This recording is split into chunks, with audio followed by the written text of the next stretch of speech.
The Young and the Restless, full and weak, June 15 to 1, 92026. Welcome back to our channel, fellow Y&R addicts. Today is just a beautiful day to sit back, relax, and completely lose our minds over the absolute chaos happening in Genoa City. If you are as stressed out as I am after watching the latest episode, you are in the right place. We need to talk, vent, and figure out what on earth is going on. Let's get right into it. I cannot believe they actually did that. I am sitting here staring at my screen, completely losing my mind over Jack Abbott.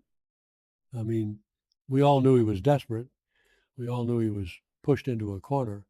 But seeing him actually agree to date Patty Williams publicly, I am screaming. I am literally screaming at my television. I know some people are loving this whole dark, twisted espionage angle, but personally, I am just so grossed out and fascinated at the same time. You guys, Jack is playing with absolute fire here.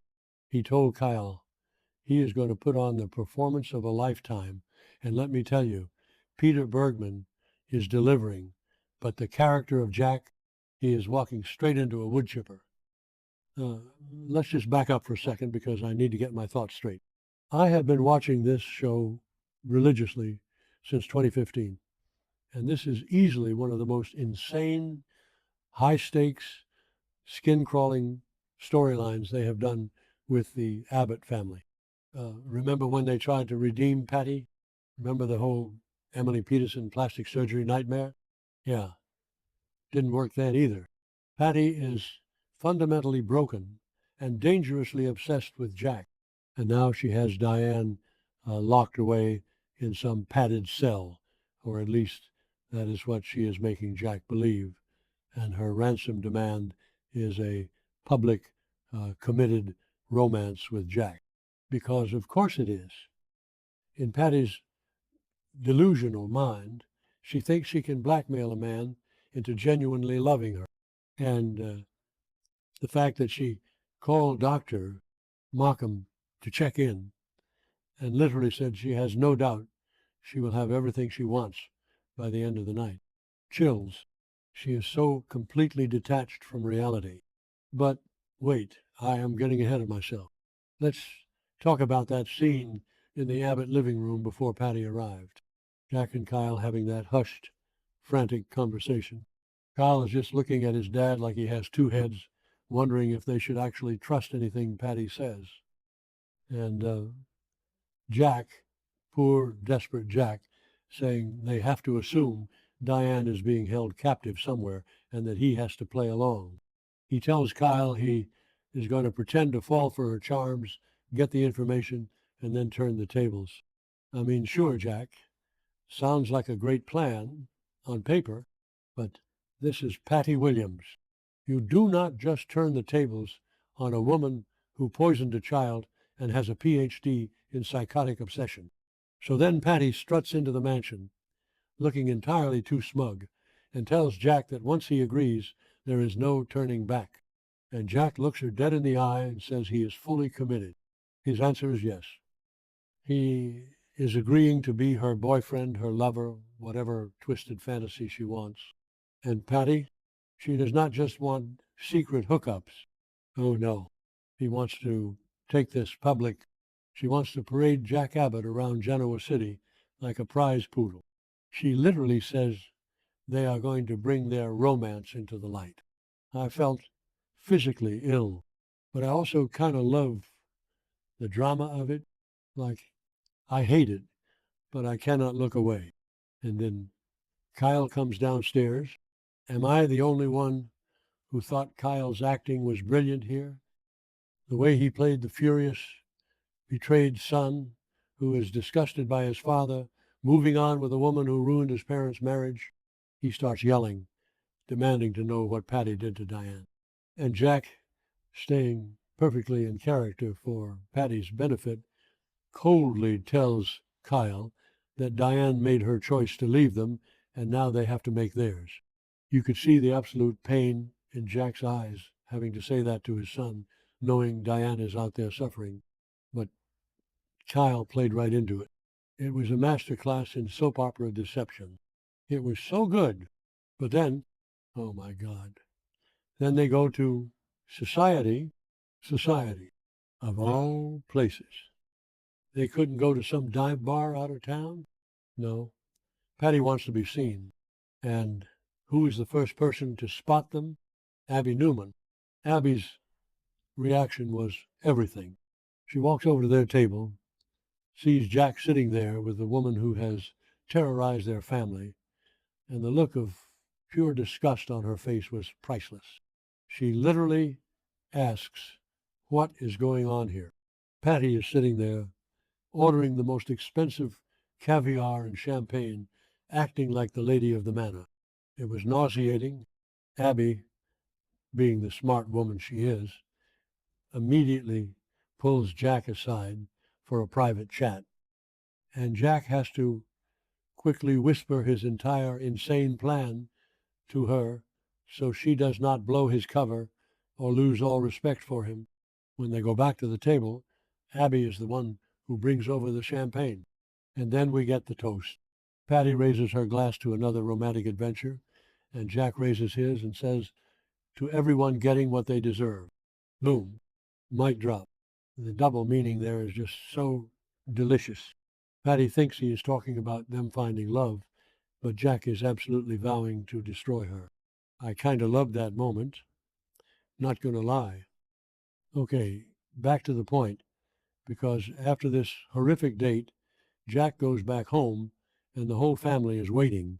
We have got Kyle, Tracy, Billy, and Abby all gathered around like a war council. Jack lays out the entire plan.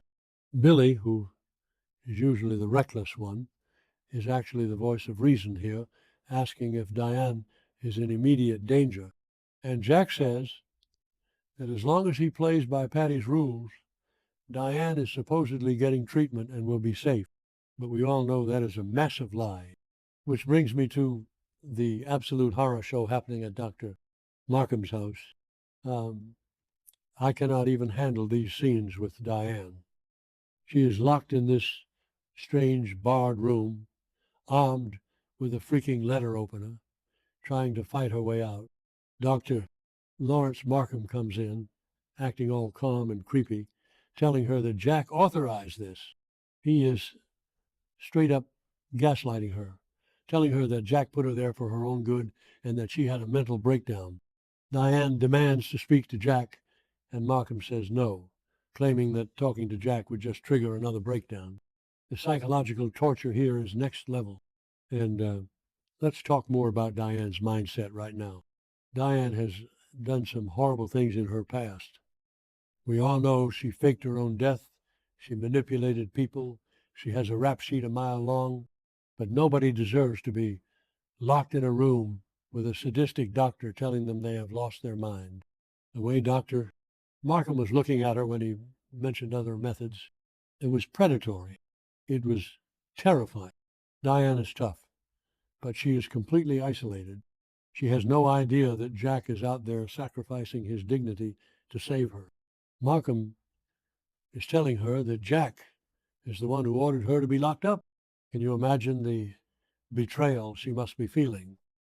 Even though she knows she is sane, hearing that the man you love supposedly signed off on your captivity. That is going to leave some serious psychological scars. If and when Diane gets out of there, her relationship with Jack is going to be so fractured. How do you come back from this? But Diane is a survivor. She looks at him and says she knows she is not crazy, and that all 5 of her senses are telling her he is lying through his teeth. Yes, Diane, do not let this creep break you. But then Markham drops the nice guy act. He tells her that if talk therapy does not work, he might have to resort to other methods. Other methods? What does that mean? My stomach dropped. Diane's eyes went wide, and you could see the exact moment she realized this is not just some misunderstanding. This is a targeted personal attack. She asks him who he really is and what this is all about. Markham lies and says he just wants to help her, but we all know that is absolute garbage. Let's talk about the theories, because my brain is working overtime right now. We know Diane saw books by Dr.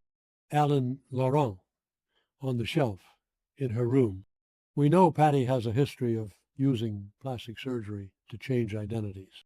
Am I crazy for thinking that Dr. Markham is actually Martin Lorraine in disguise? I mean, think about it. Martin was obsessed. He trapped Sharon and Phyllis, and now this fake doctor is trapping Diane.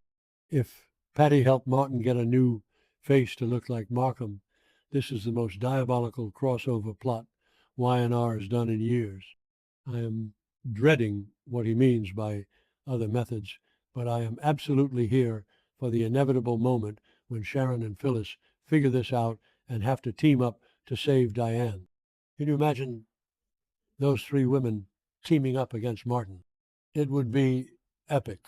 So where do we go from here? Jack is playing a very dangerous game of chicken with a woman who has nothing to lose. Patty is going to want physical affection. She is going to want him in her bed. And how long can Jack fake that before he snaps or before Patty realizes he is playing her? When Patty finds out she is being used again, she is going to go completely nuclear. I am terrified for Diane. I am stressed for Jack. And I am just praying that Kyle and Tracy can figure out a backup plan before this whole thing blows up in their faces. I know I am rambling, but this episode just had so much packed into it. The manipulation, the family secrets, the fake dating trope but make it a hostage situation.